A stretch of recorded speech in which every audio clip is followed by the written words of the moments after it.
Hi everyone. I've had a few different requests to do sort of like tuition videos, um, and to be honest, it's kind of a little bit scary. But I thought, well, I'll give it a bit of a try because people have sort of been asking me different questions that they think I might be able to help with from home. And if we're all in a lockdown situation, then I might have to do my sessions over video anyway. So I thought I might as well try. Um, This is my house in the background, looking kind of tidy. Um, so yeah, you have to excuse a little bit of the mess on the floor, but there we are. I had a question in. This was from Rachel, and so hi Rachel, and it said, if I can read it without my glasses on, it said, one of the challenges I have every week is comprehension. Well, she obviously talks in a very deep voice. While they're at home, please can you help me with tips to teach your kids to read so that they understand?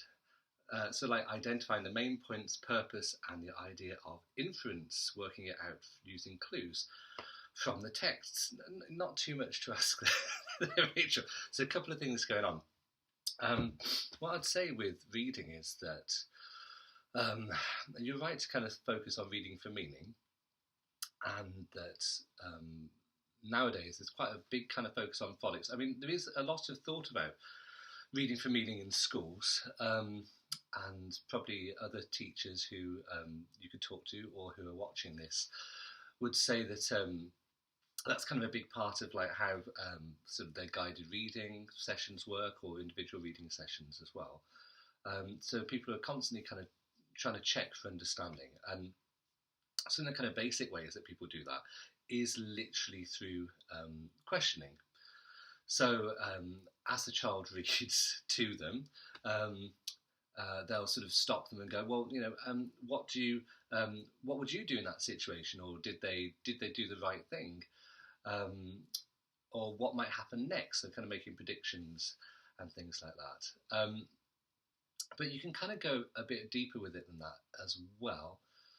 I'm kind of a big fan of taking the reading in sort of kind of lateral directions as well.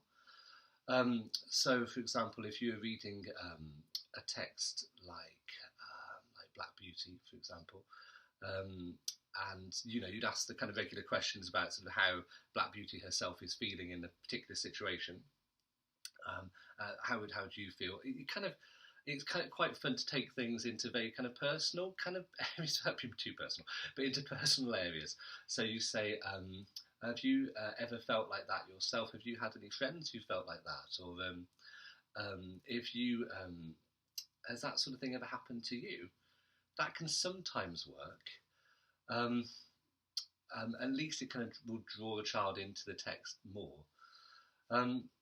The other thing that works really well with the reading is sort of focusing on the meaning of particular words. I'm quite into this. There's a danger with this because it can really slow stuff down. If you think about your own kind of education from school, doing Shakespeare and things like that, that'll be one of the things that will really put you off doing Shakespeare, is when people get stuck on a word and they just go on about it for about 10 minutes.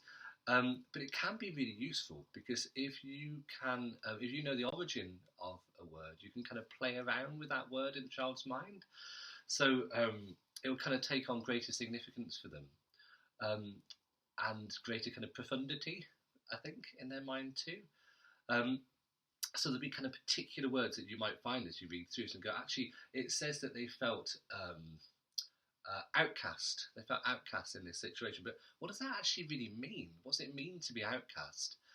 And so by taking it off into one of those kind of tangential areas, you can actually make that concept of an outcast have like additional layers of meaning to the child, so that when they go back to the text, they don't just understand the word within the context of the sentence, or even within the context of the text itself, but they also understand it within the context of our language and our lexicon of speech, if that makes sense.